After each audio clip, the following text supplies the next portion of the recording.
بسم الله يا كورونا، لماذا هذا الفتك بالعالمين؟ ولماذا سببت هذا الرعب بين الناس؟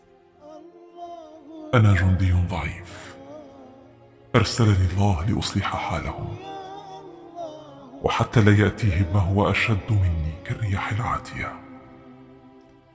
وأما من ماتوا فهم ضحايا هذه المعركة، وفيهم العبرة لمن اعتبر. إذن متى سترحل؟ إلى أن يأذن لي الله. ما هو الهدف؟ وماذا تريد؟ أنا جئت من الله رحمة لعباد الله. كيف ذلك وأنت تفتك بالعالمين؟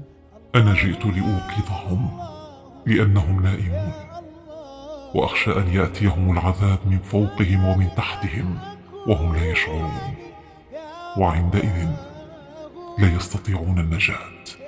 وهل الأمر خطير؟ نعم. أوضح لنا أكثر. اسمع أيها السائل، أريد أن أشغلهم عن قتل بعضهم البعض. أريد أن أقلل من إسرافهم الذي فيه ضع حقوق الآخرين والمحتاجين.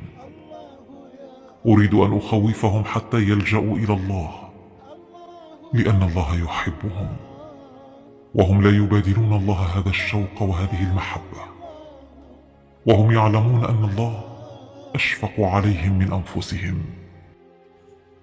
وماذا بعد؟ الصلاة قد أهانوها وضيعوها، وهي علاقة العبد بربه. من تقرب بها إلى الله تقرب الله إليه بأضعافها من الجزاء والثواب، لأنه أكرم الأكرمين. الصوم وفيه صلاح ما أفسدوه من أجسادهم من تخمة الطعام والشراب. أريد أن أعيد حجاب المرأة وسترها الضائع الذي أوقعها وأوقع غيرها في المهالك، وكذلك باقي العبادات، كي لا تكون مجرد ترفيه عن النفس.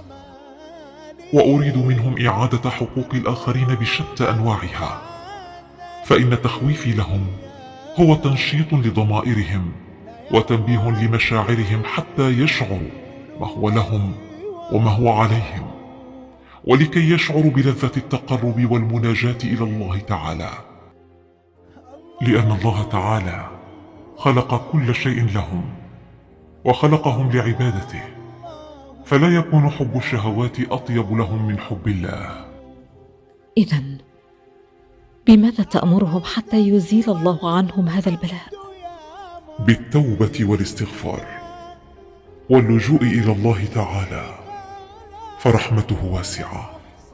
وإن عادوا إلى ما كانوا عليه من جديد؟ عدنا إليهم بما هو أشد مما مضى من العذاب، وما يعلم جنود ربك إلا هو.